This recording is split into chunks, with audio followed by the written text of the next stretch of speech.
The President, please be seated. The court is now in session, and the chamber would like to give the floor to the co-prosecutor and lead co-lawyers to proceed with the questioning for this witness. You may have the floor. Thank you, Mr. President. With the chamber's leave, I would like to show the witness another document. This is E3/2057, and I'm interested specifically in ERN pages 0007, 9142 through 43 in Khmer, 0027, 6586 through 87 in English, and 0084, 8201 through 02 in French. This is a document from Tram Kok District dated 4th February 1978, and it's related to the Widows Unit that the witness has just been discussing.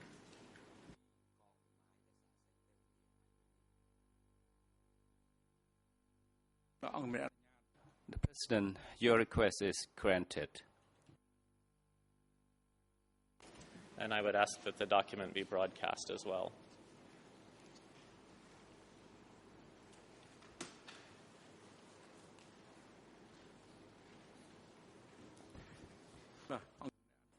Your request is granted.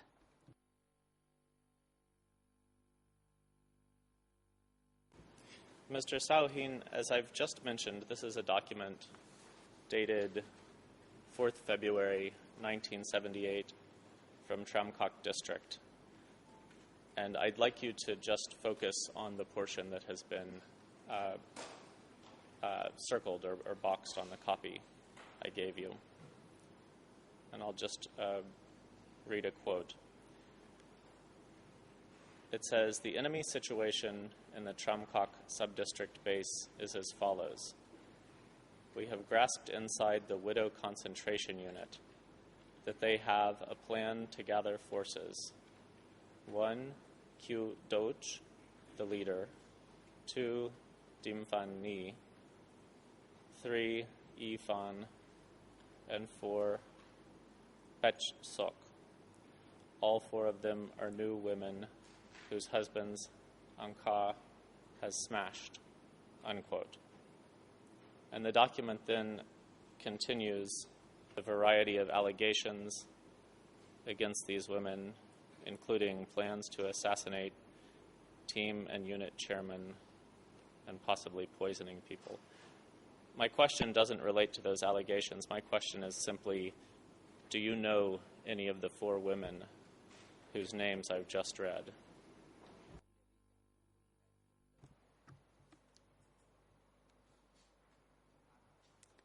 Witness, I don't know any one of the 4 women you have just read their names. Thank you, Mr. Sauhin.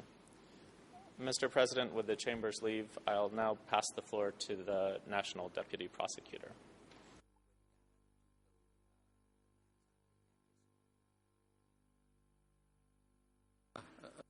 President, yes, National Co-Prosecutor, you may proceed.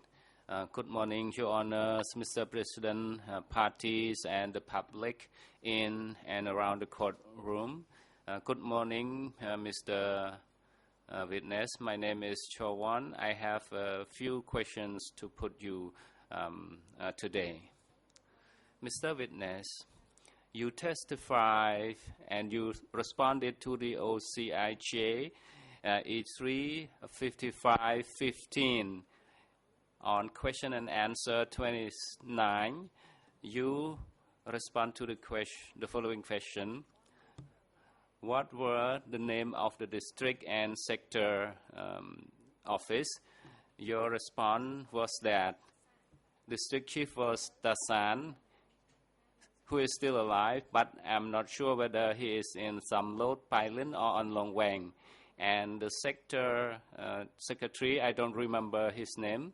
I remember that Tam Mok, who was from Trapang Thom, Tram Kok District, Takai Province, and I don't remember anyone else. And you said that Tasan was the district secretary.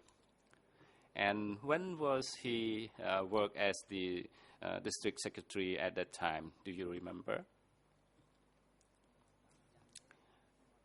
Witness, I don't remember when he was becoming the district, but I heard later that he was a district chief.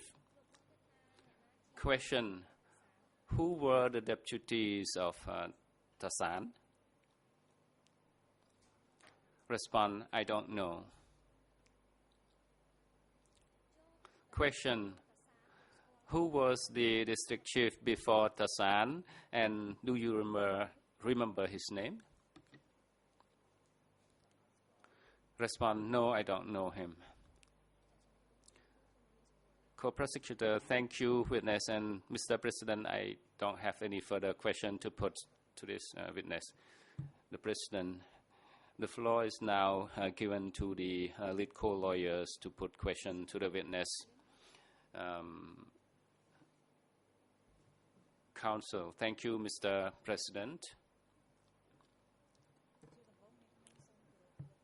To begin, I would like to say good morning to Mr. President and Your Honors, parties. Good morning, Mr. Witness. My name is T. Srina. I am the civil party lawyer.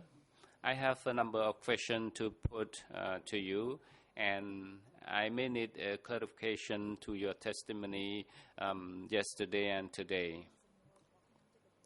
My first question for you is that do you know the chief of the Tramcock Cooperative? What is his name?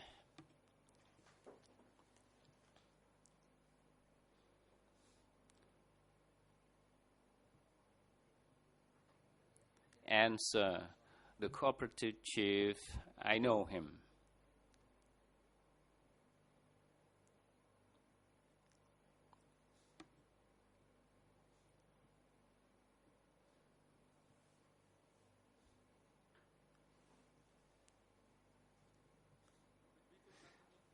The President, Counsel, could you please continue your line of questioning?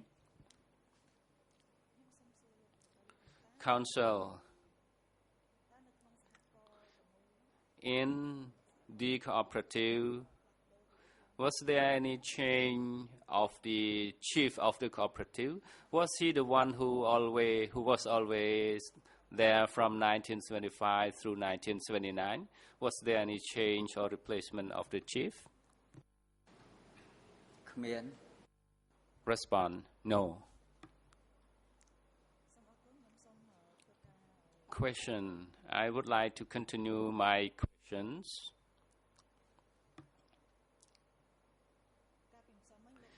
Yesterday, you told the court on the category of people.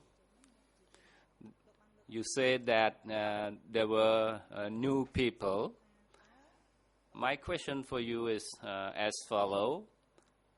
For the new people, did they have any freedom of movement within your Tramcock cooperative or in your commune?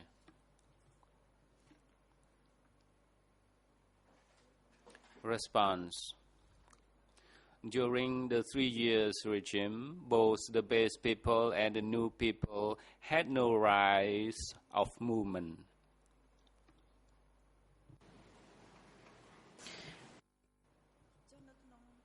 Counsel, if the people wanted to move from one district to another or from one district to another district, could they travel on their own volition, or was there any authorization for them to move from one place to another, as I indicated earlier? Respond. For anyone, for any permission needed for that kind of traveling or moving. I don't know what happened to that. Question. During that regime, the people in Trump cooperative, did people contact or visit their family members? Could they maintain their relationship between their parents, a son and a father, and so on?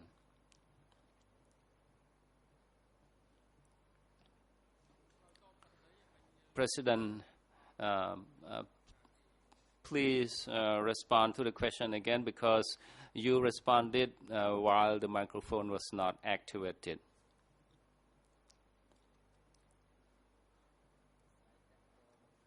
Respond. The relationship from a person or people in one cooperative with another people in another cooperative or district, there was none of that kind of relationship. Question. You said yesterday that when the people were evacuated from Phnom Penh and they arrived in Tram Kok, those who had their relatives there, they can live with their relative, and those who had no relative would build their huts and stay there. My question is as follows. For those evacuees who arrived in your area and they had no relatives over there, can they return to their home village to live with their family in a different destination or places? Response.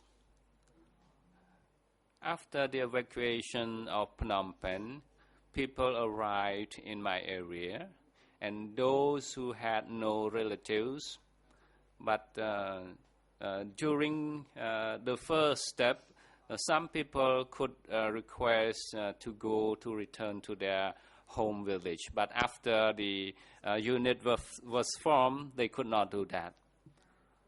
Question. I would like to move on to the farming.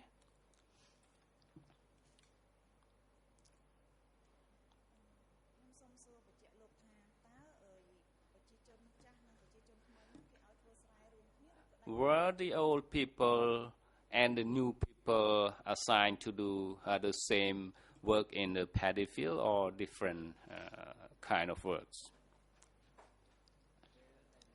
Response. After cooperative was created, doing rice farming were communally. People would work together. The base people would do the plowing, and the women unit would do the transplanting for the farming. Council, thank you. While they were plowing and transplanting rice paddy, was there anyone who supervised or watched them while they are working? For example, the militiamen or the commune chief who watched them? Respond. No. There were only the unit chief and the group chief who supervise and watch the people while they are working. Question. Do you know the reason why only the unit chief and the group chief who would supervise and watch the people at the work site? Respond. In principle of that regime, the supervision of those workers were done only by the unit chief and the group chief.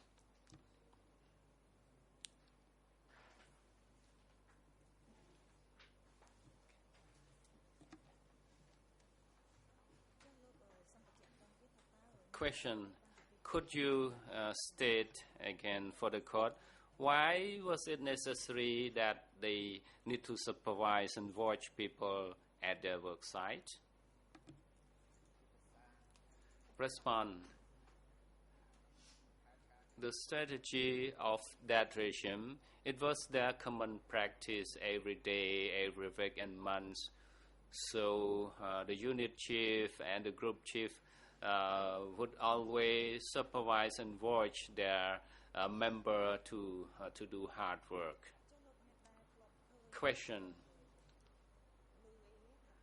have you ever heard or known during the farming, people fall sick or become very weak, they could not do the job?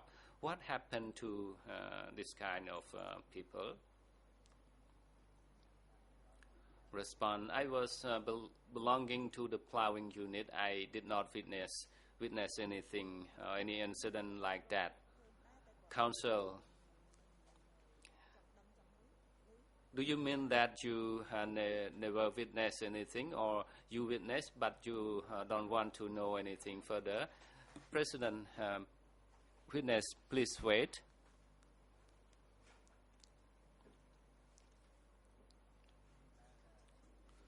Response: I heard people disappear from the unit or the group. Question: do you know the reason why they disappeared from the unit or from the group? Response: when I returned and meet with other members, I asked what happened to everyone, and someone said that they were very weak, they had diarrhea. Question: was it a complete disappearance, or was there anyone just disappear from your group a while and then he or she returned to your group and continue to work? Could you please shed light for the court? Response: people who had diarrhea or fever and they would absent a day or two and then they return to work as usual. Counsel, thank you. Now I would like to move on to the topics on food rations. You told the court already about the ration, but I would like to know the food ration for the teachers or the militiamen or the cadre in a cooperative where you were working. Was there any difference in their ration than other villagers?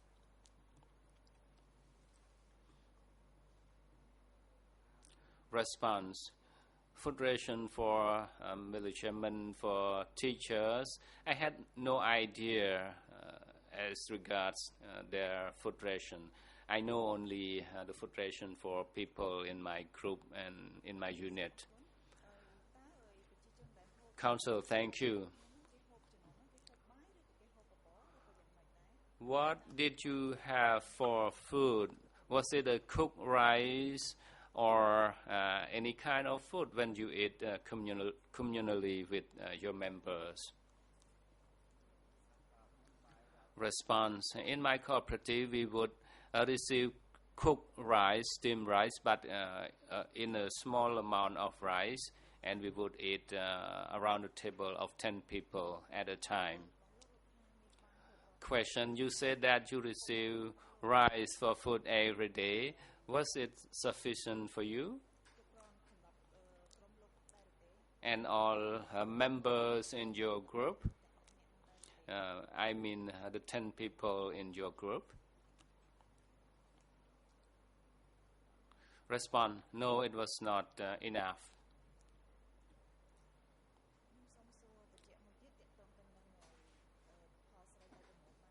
And I would like to know the harvested rice.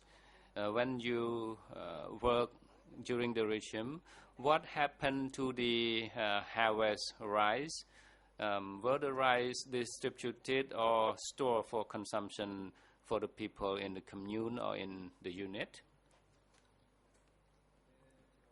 Respond: after the harvesting, those paddy were stored in a long building. It was not distributed to the people. Question: as per your observation, can you tell the court the quantity of the harvest each year or when you collected those kind of crops? Response: after the harvesting season, I saw paddies were stored in the 20 by 20 meter by 10 meter building. There were a large quantity of rice paddies stored. Question: do you have any idea the rice were taken to any place, anywhere else? Respond: no, I don't know.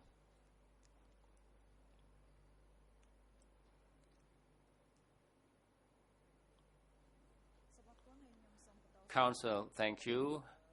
Now I would like to move on to another topic, especially on the meeting that you were attending.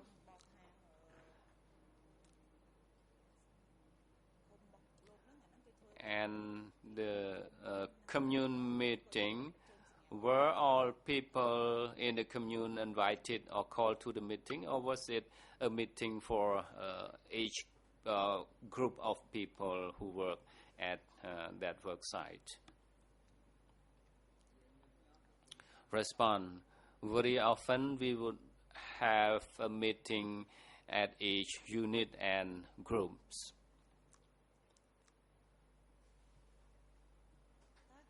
Counsel: was the meeting held every day or every month? Response: when we moved our work site from place to another, there was a meeting to inform everyone for that movement that we would be moved to another place, to another work site.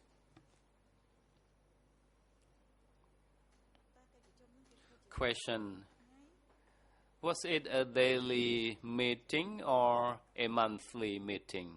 Please indicate more specific. Respond: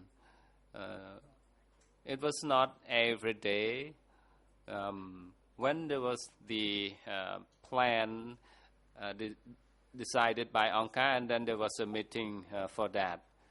Question: you said that unless there is a plan from the Angka for people to do, and then a meeting was convened. Is this correct? Respond: yes, correct. Counsel, thank you. The microphone of the counsel was not activated. President, please activate your microphone. Counsel, I would like to ask you further about the meeting attendees. Who were the attendees to those meetings? Answer: for major meetings, it will be the unit chiefs who chaired, but for smaller meetings, it was the group chiefs. The group chiefs receive the work plan from the unit chief. Question: did you attend another kinds of a mass meeting or major meeting at a commune level, for instance?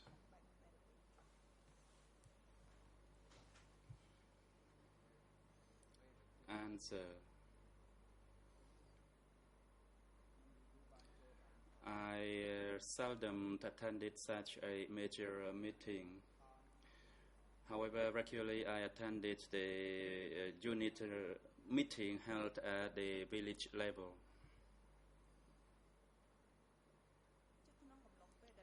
Question: during the time that you lived in Tramkot district, did you ever see any leaders go to visit your place or to visit the people there? Answer, no, I did not. សូមអរគុណខ្ញុំសូមបន្តសំណួរទៀតពាក់ទងទៅនឹង Question. លោកបានលើកឡើង You have stated before this court about the food regime ប្រជាជនគឺថាប្រជាជនហ៊ានល្អ and that people did not dare to complain about the insufficient food និយាយដល់តានិយាយដល់រឿងហ្នឹងគឺនឹងមានការបាត់ខ្លួន because they were afraid that they would disappear if they spoke about it and overheard. ដឹងតែមិន Regarding the disappearance, ឬក៏មានគេចិត្តខាងរបស់លោកដឹងឬ were you the only person who knew about the possible disappearance, or other people who worked in your unit also knew about the disappearance? Answer. On the issue of disappearance, we knew that people disappeared from a group or from a unit, and that made us very, very afraid, and we did not even dare to say anything about it.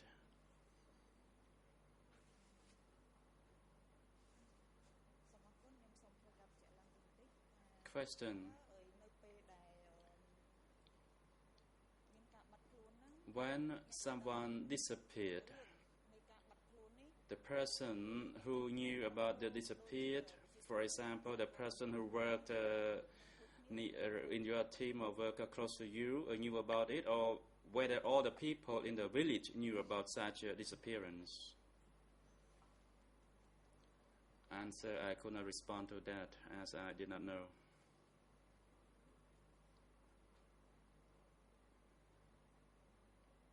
សូមអរគុណពាក់ព័ន្ធជាមួយនឹងការភ័យខ្លាច Question on the issue of fear, as you stated that you were afraid regardless of the issues that you hate, for example, the insufficient food. What about other people? Were other people also afraid, or were they fearful, as in the case of your fear that you mentioned?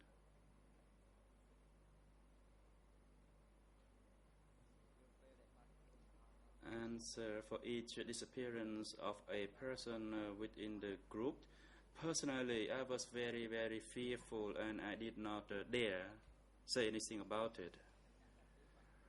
And as for other people, I believe they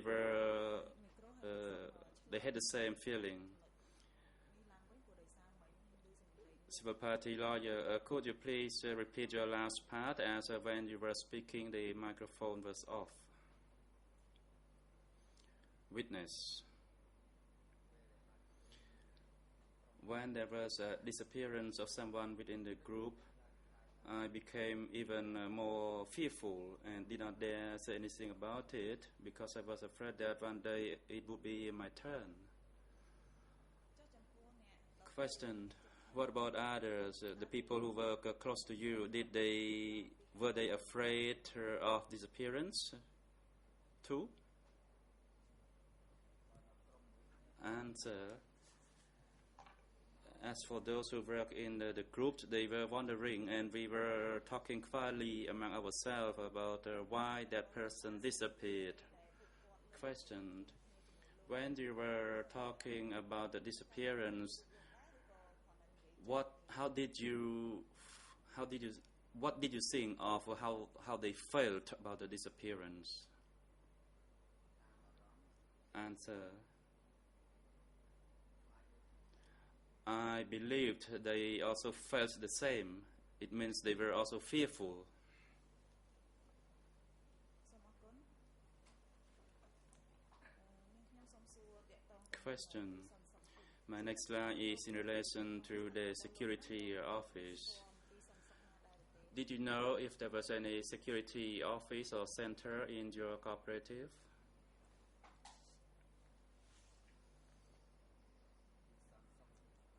Answer: no, I was not aware of any security office in my area, as it was a very secret issue. Question: did you know about the existence of a Krantajan security office? Answer: I knew about it only at a later stage, and after 1979, I mean, and I also went to visit that location. Question: during the period of the regime that you lived at the Tramco cooperative, did you see any mass graves or pits? Answer: no, I did not.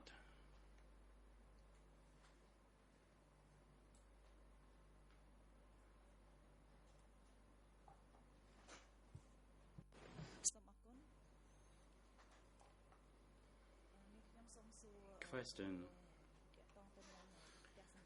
Now, my question is in relation to the houses of the villagers. In your cooperative, were people given to houses to live in, and that those houses later became the properties of those people, or only the houses were given to them as a temporary accommodation? Answer: it was only for temporary accommodation. It was not meant for private ownership.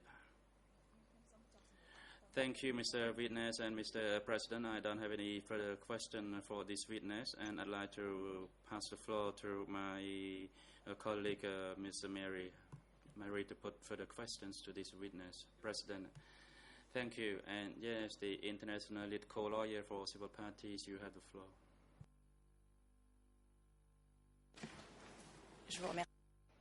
Thank you, President. Good morning, Mr. Witness. I have some very brief questions to put to you. I would like to know if there were any militiamen in your cooperative.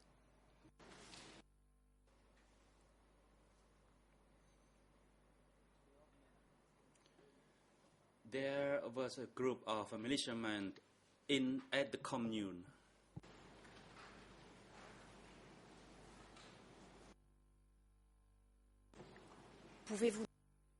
Can you please tell us what their role was?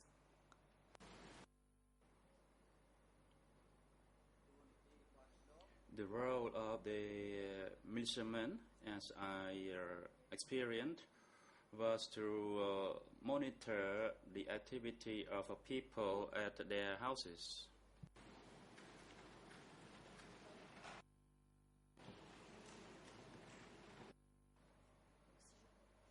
If I understand correctly, the main activity of the militiamen was to monitor the activities in houses and not to monitor activities in the fields. Is that correct?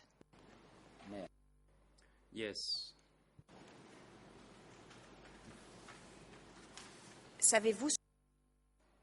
Do you know what they were monitoring? When you state that they were monitoring houses, what exactly were they surveying?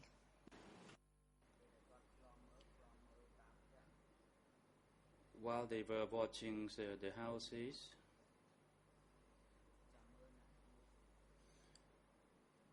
they were waiting to see whether anyone would steal any food or anything.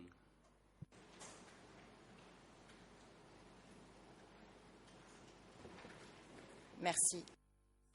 Thank you. You talked about a group of militiamen. How many militiamen comprised the groups, and what ages were they? I did not know how many militiamen were in the group, as I was afraid to ask such a question, and I also did not know about their age range.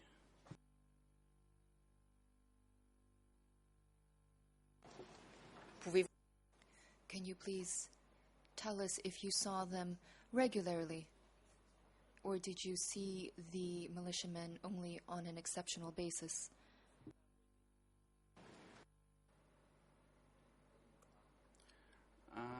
saw them only occasionally, as I mostly engage in the work outside the village. Je vous remercie. Thank you. Were militiamen armed?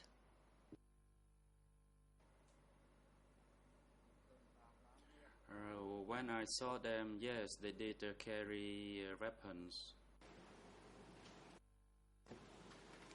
Quelle arme? What kind of weapons?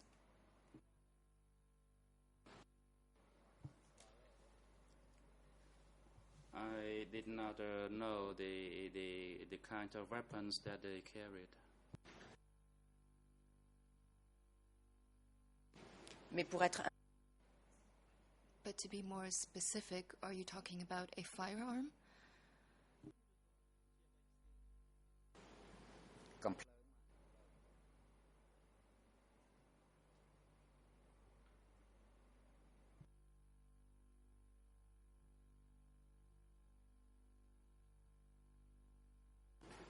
je n'ai I'm sorry, I did not hear the response. Mr. President, I'm awaiting the response. Est-ce que je répète ma question? Shall I repeat my question?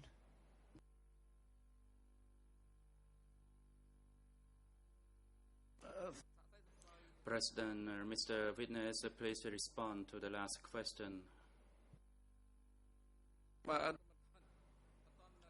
And please wait for the microphone to be activated first before you respond. Witness, occasionally when I saw the militiamen, they carried weapons in their arms. Et ma dernière question. And my final question, in light of the fact that I didn't fully understand your answer, I'd like to know what kind of weapon they bore. Was it a firearm? Yes, they were rifles, but I didn't recognize the kinds or the model of those rifles. Je vous remercie. Thank you. And one last question. At the time, did you know how these militiamen were recruited? No, I didn't know how they were recruited. Je vous remercie. Thank you. And perhaps just another question. This will be my final one. Yesterday we heard a testimony from a witness who stated that the militiamen were ordered to survey newly married couples in order to verify if they consummated their marriages. Did you yourself ever witness this sort of practice?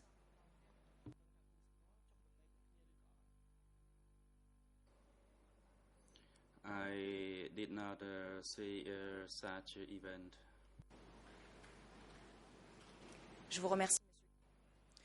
Thank you, Mr. Witness. Thank you, Mr. President. I have no further questions.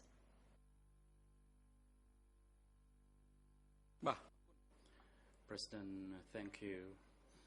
Now the Chamber would like to hand the floor to the defense teams. First, it is given to Nunchi's defense team. Thank you, Mr. President. Good morning, Mr. Witness. I have not very many questions, just a few. One question that I have is about what you just said 20 minutes ago. Did I understand correctly that you only heard about Krang Tachan after 1979?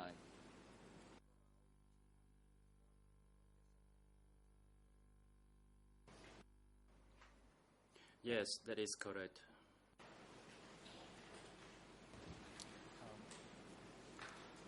Earlier, you were also asked about your brother being taken away by militiamen.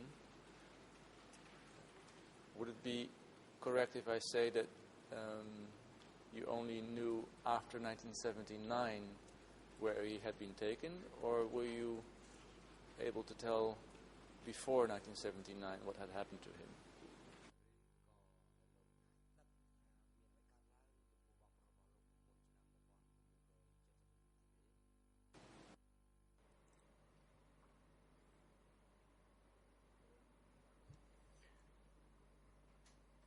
Before 1979, nothing happened.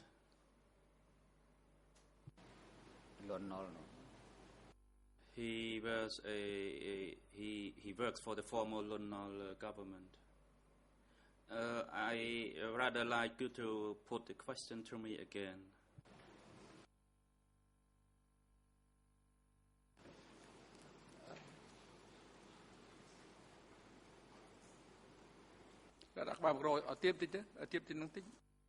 President, please lower the microphone. President Counsel Coupe, please rephrase your question as the witness seems not to get it fully. Thank you. I will try to phrase it in a different way. Mr. Witness, you said earlier this morning that you had only heard about Krang Tachan, the security center Krang Tachan, after 1979.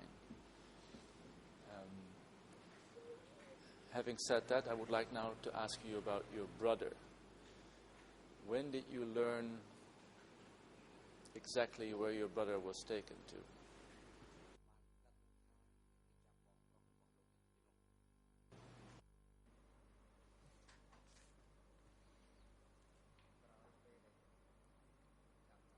After the arrest of my brother,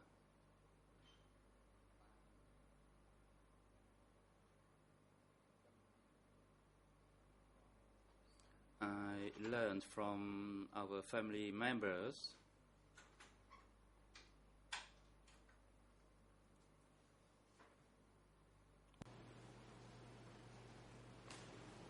What is it exactly, Mr. Witness, that you learned about where they took your brother?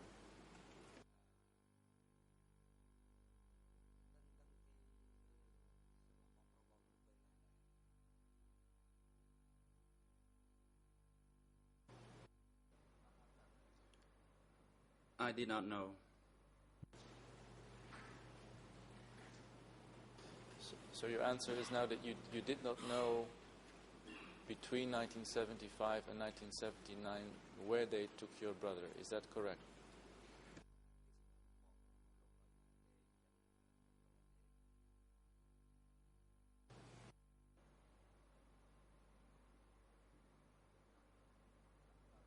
Yes, that is correct. And who told you, or how do you know that your brother was possibly taken to Krang Tachan? You said that maybe you heard that after 1979, if I'm not mistaken. Do you know how you got that knowledge, or you don't know also?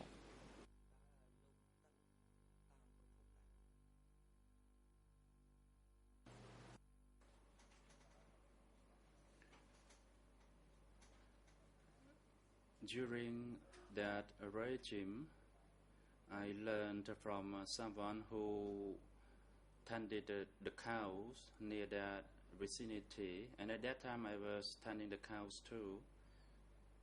So he told me that I should not go near Krang Tachan area, and that happened during the regime. And after 1979, we all went to see Krang Tachan. I mean, those people who lost their family members. And later on, we held a ritual for the lost souls at Krang Tachan.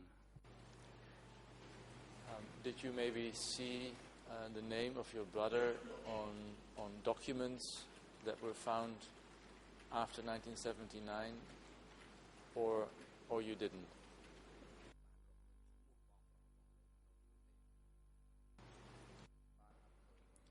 No, I did not. I did not see his name. So to conclude, would it then be fair to say that you don't know for sure that your brother ended up in Krang Tachan?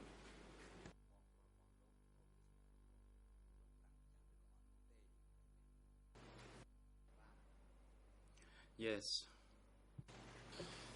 Thank you, Mr. Witness. Another question, and that's a question about the word disappearance. That is a word that you have often used this morning. What exactly do you mean with the word disappearance?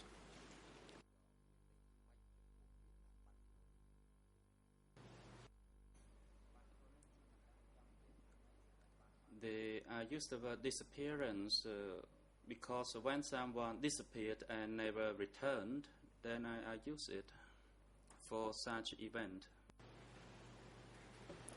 I understand that answer, Mr. Witness, but would it be possible that if somebody went away from the cooperative, didn't come back, that maybe he was transferred to another zone or another cooperative, but that you didn't know?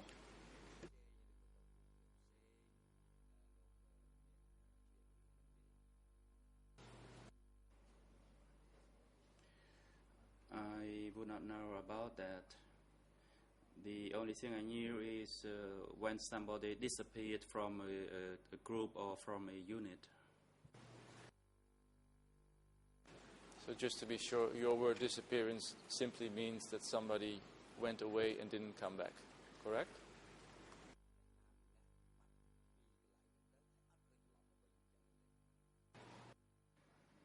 Yes, that is correct. Thank you, Mr. Witness. Now you have spoken earlier about your unit chief, your group chief, and sometimes about other leading cadres. Now, when I understand your answers correctly, it seems that particularly your unit chief was not a very nice man. Would that be correct if I say that?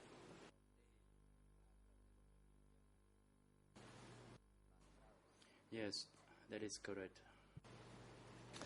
I would like to put some words to you and ask you if any of these words would describe his attitude toward you and other members of your unit. Characteristics, as you will, as to describe the behavior of this unit chief.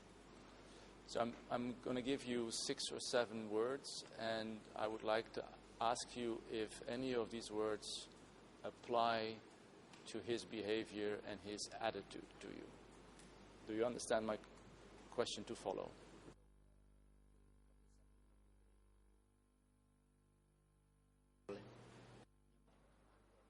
No, I don't. I will rephrase. Mr. President, I would like to use a document which I did not put on the interface, but it is a document well known with all parties. It is a page from a revolutionary flag from July 1978. It is ER/746, and the English ERN is 00428-305.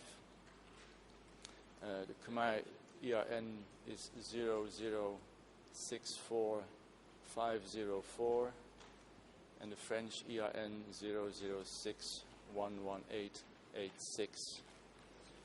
Now, the English page of this revolutionary flag is 17. And specifically, I would like to go to the paragraph just before paragraph 5.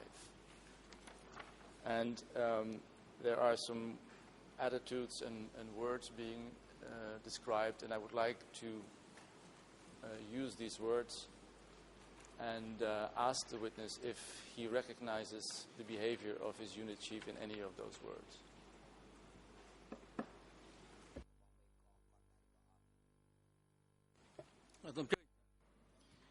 International lead co-lawyer for civil parties, you may proceed. Thank you, Mr. President. As a matter of principle, I object to the use of this document. We have attempted to make sure that all parties follow the same procedure and place all of the documents to be referred to on the interface. Yesterday, we exercised an exception. Perhaps it was the day before. But if we are to allow exceptions every day, the procedure or the existence thereof makes no sense. Therefore, I would defer to the assessment of this chamber to make the wise decision. Mr. President, sometimes when you listen to a witness, when he talks about certain things, you think of a possible line of questioning. And it just came up during the questioning of this witness. I have no intention to surprise anybody. I'd be happy to stop now and go continue after the break. But besides this, it's a highly debated document. Everybody knows about it. It's not something that is unknown to parties. I know it's a difficult question. I know that there might be problems with the question itself. I understand that. But what I'm trying to achieve is to see or to be able to determine whether the behavior of the unit chief or the group chief was bad individual behavior or possibly within the lines of the party. So what is interesting of this document that there are some styles and attitudes of carrying out work, and maybe the witness recognizes himself or recognizes the unit chief or the group chief in any of those words. I don't think there should be a problem with the line of questioning.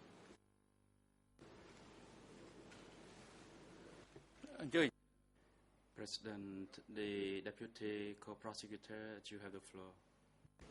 Thank you, Mr. President. At the very least, I think it will be difficult to determine whether we would have an objection to the document or the line of questioning without having at least a few minutes to look at it. That's, of course, the purpose of providing notice of documents. If Mr. Coppa is happy to move on to another line of questioning, repeat the document number, which I didn't catch, and come back to this after the break, then we would be able to indicate whether we have an objection or not.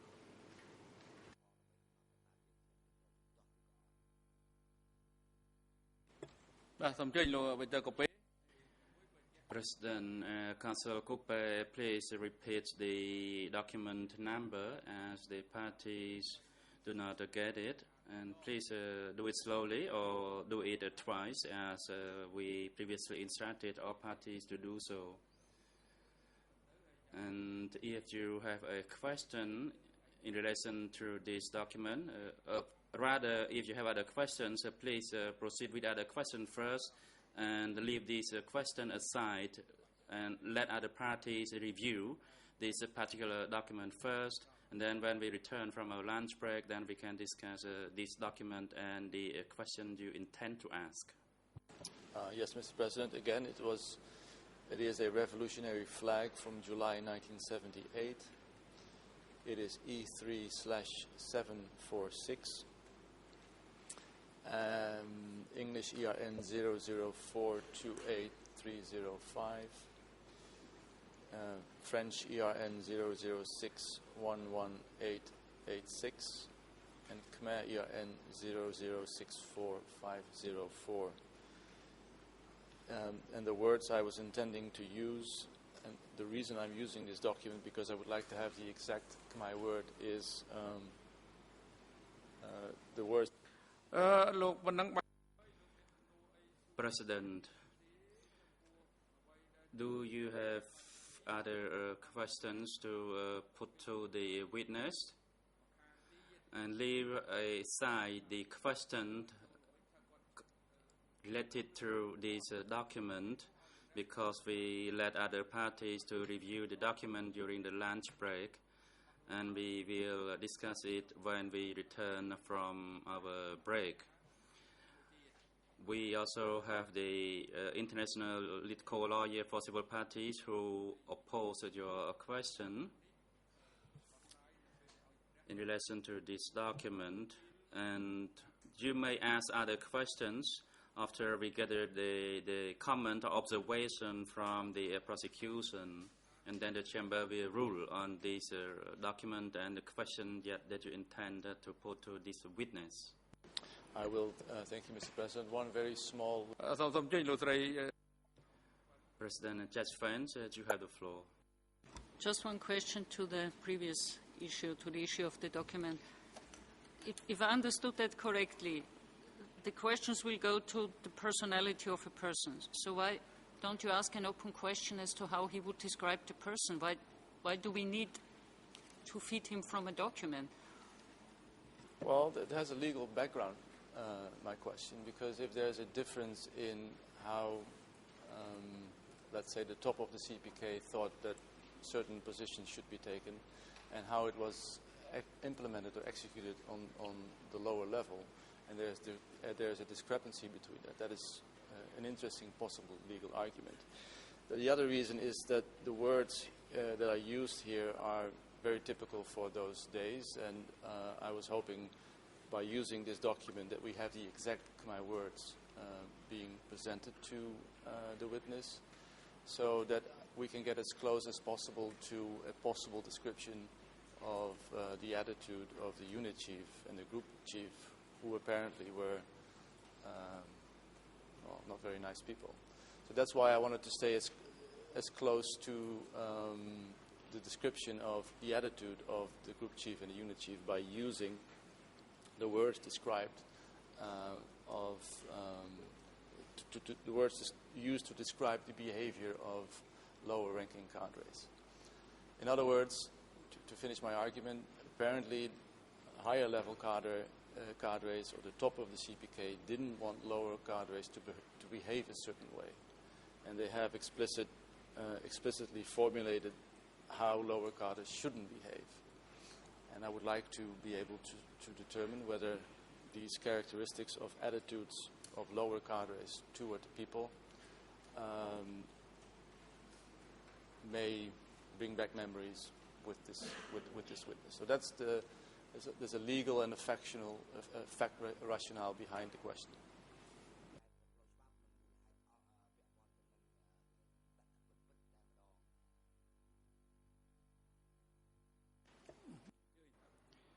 President, the international lead co-lawyer for civil parties, you may proceed.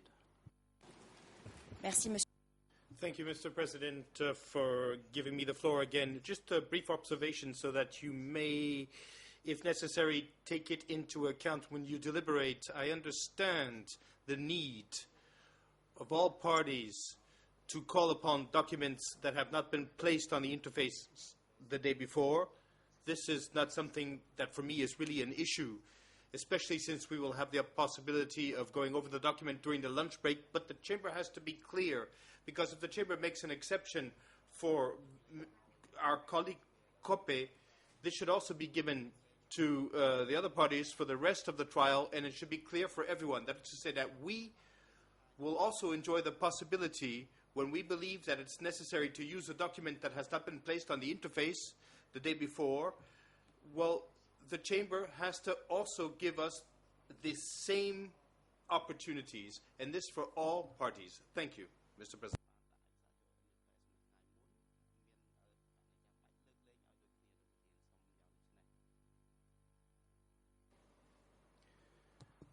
President, the time is appropriate for a lunch break. We will take a break now and return at 1:30 this afternoon. Court officer, please assist the witness during the break and have him return to the courtroom at 1:30 this afternoon. Security guards are instructed to take Khieu Sampon to the waiting room downstairs and have him return to the courtroom this afternoon before 1:30. The court is now adjourned.